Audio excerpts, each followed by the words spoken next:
Nagagala na nila tong buong kulungan dito sa colony. Dito na rin ako nagpapatuka. Dito sa 3 patukaan na to. Tapos yung inuman, ayun na rin.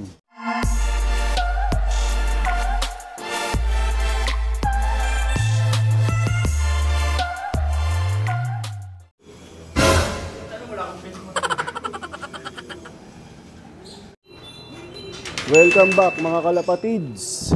Bali, ito na lang yung natitira dito sa pliers namin. Yung dalawa na yun, bagong baba yun, mga kalapatids. Kasabay yan nung dinala namin sa Alegre One Loaf Race. Itong dalawa na to ay reserve. Kung sakaling magka-problema yung mga dinala namin sa Alegre One Loaf Race, ito yung pang replacement namin. Kung sakali lang. Ganun talaga yung yung ginagawa ng mga nagwa-one loaf race, laging may nakahandang pang reserve. Kasi nga, sayang kasi mga kalapatids kung kuwari nagkaroon ng problema yung ibon dun sa Alegre One Loaf Race, tapos wala kayong pamalit. Sayang yung perch fee na binayad. Baga lang, para lang handa kami pagka kung sakali lang magkaroon ng problema yung mga dinala naming ibon dun sa Alegre One Loaf Race. Tapos ito na si Posca. Puting-puti na yung ilong niya. Tapos yung mata niya ay bright and shiny na. Yan, matingkad na yung kulay ng kanyang mata.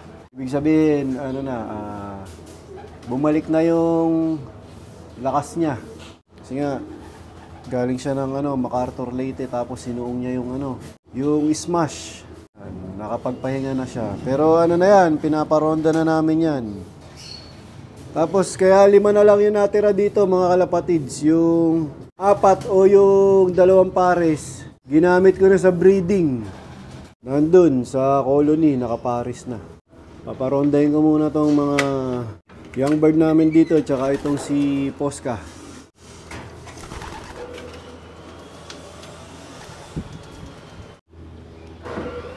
Wala. Ganda ng panahon. Asul na asul yung yung kalangitan. Nawala yung 5. Ay, ito may nahabol na puti. O yan, habang inaantay namin lumipad o rumonda yung 5, dito muna tayo sa colony. Bali, ito na yung ibang breeder namin dito sa colony. Yan, nagbibilad sa araw. Nung nakaraan nga, pinapaligo namin yan. Kaya napreskuhan sila.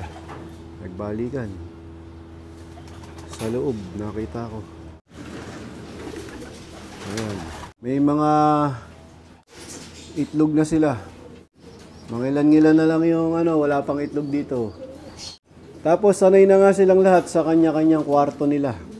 Bali wala nang dyan, nagpapasukan o nag-aaway para lang magbugbugan sa kanya-kanyang kwarto.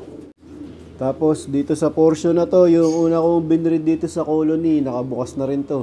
Bali nakakagala na sila dyan. Bukas na nga lahat yan. Maluwag na sila dito. Nagagala na nila tong buong kulungan dito sa colony. Tapos syempre hindi mawawalan ng ng mga minerals, grits. Ayan, bukod dyan, meron pa ako dito.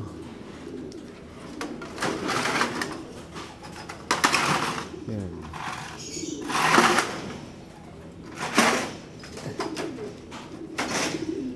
Nakababad yung nila, minerals at saka mga grits kasi nga yan, source ng calcium. Tapos dito na rin ako nagpapatuka. Dito sa 3 patukaan na to. Tapos yung inuman, ayun na rin. Kaya hindi na kami nahihirapan magpatuka isa-isa dito. Ayan, maginhawa na yung pagbe-breed namin dito sa colony breeding. Hindi na matrabaho. Di katulad last year nung nag-breed kami sa single cage o dun sa loob ng ibunan. Yung ginamit namin nga yung 17 by 30 yung sa ibon. Napaka matrabaho kasi nga papainumin mo at papakainin mo isa-isa kada kulungan. Dito isang pakainan lang tapos isang painuman tapos yung mga grits nila yan na. Bahala na sila dyan. Tapos ang pinaka maganda nga dyan, natuto na silang lahat dito sa kanya-kanyang kwarto. Ayan, kung makikita nyo, may mga itlog na. At hindi na sila maligalig na nagpapasukan sa kanya-kanyang kwarto. Hindi na sila magbabasagan ng itlog. Bali, ano yan, mga kalapatids, kinulong ko ng 2 araw dito. 2 araw, tapos pagdating ng pangatlong araw, isa-isa ko ng pinakawalan. Kaya lang, nung kasalukuyan pinapakawalan ko sila, mga kalapatids, ano yan, nakabantay ako. Binabantayan ko yung mga hen o kak na papasok sa mga hindi nila kwarto. So, pagka may pumasok na hindi nila kwarto, kinukuha ko kagad, ibinabalik ko kagad sa kwarto nila. So, tiyagaan lang mga kalapatids, hanggang sa natuto sila. Isang araw na na binantayan ko to mga kalapatids, tapos nung pang-4 na araw, okay na. Nakuha na nila. Hindi na sila nag-aaway sa iba't ibang kwarto. Ito yung yung isa sa mga flyer ko. Lugot ko nga to, ginawa ko ng breeder. Dahil itong barako ay anak nung ibon ni Idol Russell Baldago cross sa Superfly. Tapos itong hen, ang magulang naman ito ay Cartus cross din sa Superfly. So bali yung magulang nila o yung tatay nila parehas ay magkapatid. Bali itong dalawa na to ay magpinsan. Magkamag-anak sila sa Superfly. Tapos ito na nga yung kay Idol Russell Baldago, yung lahi ng Golden Mac. Tapos yung mga bago dito, mga kalapatids, katulad nito. Ito yung kay J. Rabal Barba, lahi ng niya, Crack 52 High Milim. Pinarisan ko siya ng pure Superfly. Tapos ito yung isa sa mga flyer ko to, itong barako na to. Pinaris ko dito sa pure Superfly. Tapos ito pa yung isang barako na bago. May kinasa ko dito. Ito yung bigay sa akin ng Red Barako Loop.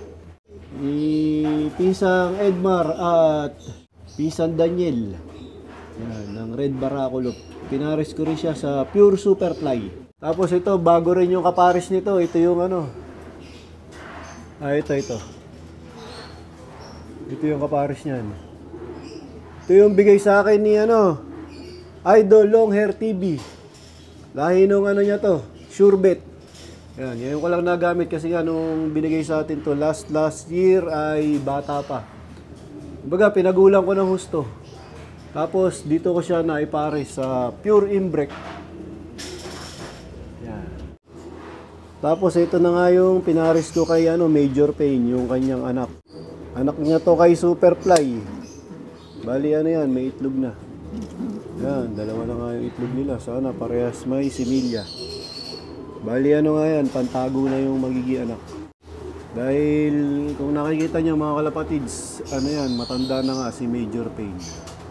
Major Pain, ang singsing niya ay 2014. Bago ko nga pinaris to dito mga kalapatids, yung huling kaparis niya na hen ay nakuhaan ko lang siya ng isang